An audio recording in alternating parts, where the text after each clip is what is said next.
ɗan adam idan ba zai tsara ci da sha a jikinsa ba zai iya samun mummunan tashin hankali. Salihu Adam wanda ake wa laƙabi da Salihan Nur ke maka sallama a wannan lokaci.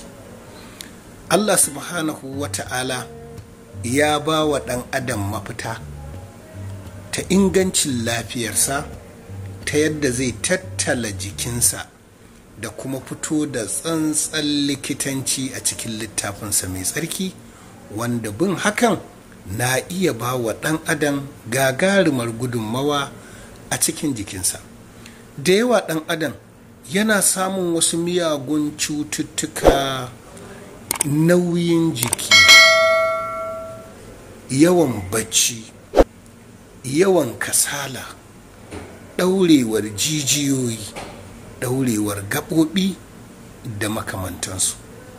In ba ku manta ba, Allah subhanahu wa ta'ala ya ba mu labari inda yake cewa bismillahir rahmanir rahim wa kulu wa shirabu wa la tusrifu wa kulu wa sharabu wa la tusrifu innahu la yuhibbul musrifin.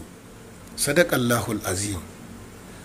Allah subhanahu wa ta'ala ya ce ku ci ku sha. An fahimta ko?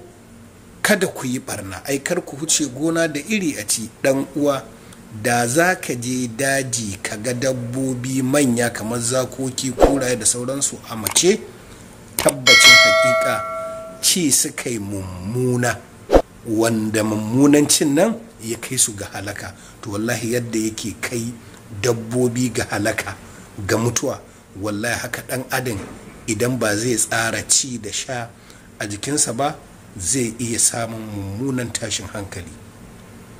Allah subhanahu wa ta'ala ya ba mu labari inda yake cewa wal arda wada'aha lil anam fiha fakihatun, shimfidar ƙasar nan cike take da kayan marmari.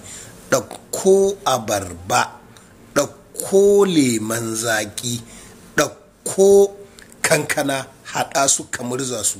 In dai za ka dinga shan wannan, za ka samu ingantaccen narkewar abinci, kuma abincinka zai zauna daidai a jikinka.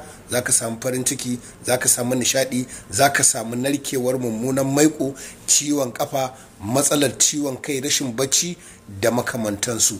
Nura Salihu Adam wanda ake wa laƙabi da Salihan Nur, in an murza su kofi ɗaya safe, kofi ɗaya yamma, an sha ruwa kofi ɗayan za a kwanta bacci kofi ɗaya.